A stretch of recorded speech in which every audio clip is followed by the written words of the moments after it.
or does the president still want something more definitive by Thursday? And then on the Comey and James case, does the president still have confidence in Lindsay Elliott? Absolutely, he does, to your second question. As for your first question, with respect to the deadline, the president wants to see this deal come together as quickly as possible, and he trusts that his team is doing everything they can to get it over the finish line. Karoline, does the president support Israel's elimination of Hezbollah chief of staff Ali Tabtai yesterday, and is he in favor of Israel blocking Hezbollah from growing again?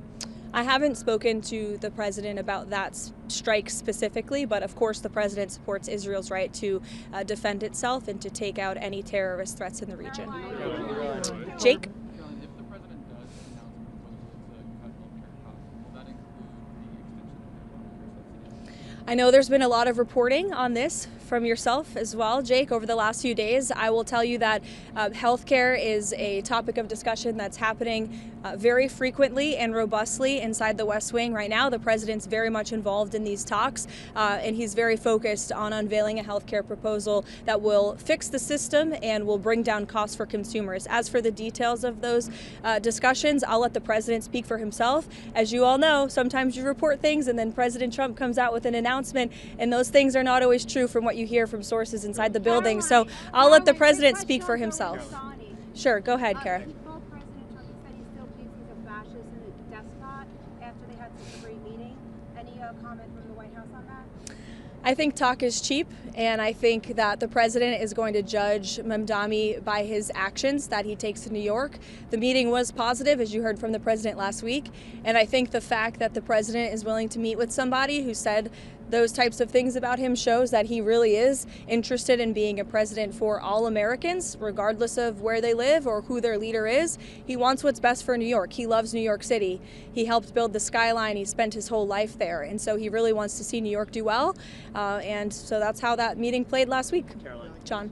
Thanks a lot, Karoline. There are a few Republican senators who are critical of the 28-point police plan, including Senator Rounds, Senator Graham, Senator McConnell. What do you say to those senators who say that this is giving too much away to Russia?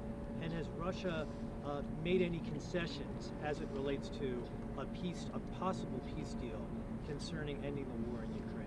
I would point any critics to the words of the Ukrainians yesterday, in which they said that they feel very positive about this plan. They've been very involved. They have had direct input on the language of this plan, and that we are in direct communication and correspondence with them. Any idea, let me just finish with this, the idea that the United States of America is not engaging with both sides equally in this war to bring it to an end is a complete and total fallacy. And I saw a lot of misinformation and rumors and allegations against people in this building, such as Secretary Rubio and Special Envoy Wynkoff and the President himself, that they are favoring one side over the other. That could not be further from the truth. I have watched as the President and his team have worked around the clock overnight with both sides on endless phone calls, endless meetings to try to bring this war to a close. And any suggestion otherwise is a complete misunderstanding of the facts. It's coming from people who have no idea what they're talking about, or people who are pushing their own agenda, or maybe people who don't want to see this war come to an end. I don't know. Maybe they're profiting off of it. Maybe they benefit from it in some way, but nobody in this building benefits from war. We want to see this war come to an end, and that's what the president and his team are proudly working to do.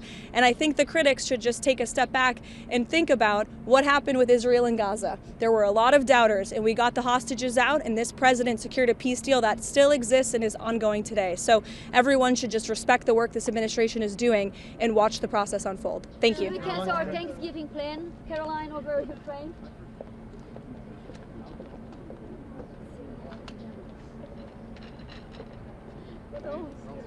I'm gonna get right.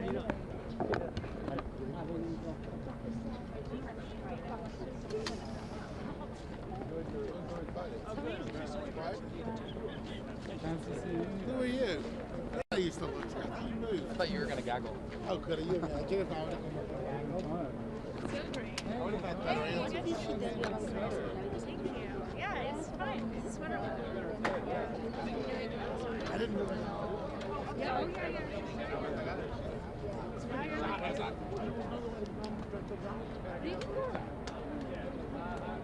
I went around for the first time. I've never been. around.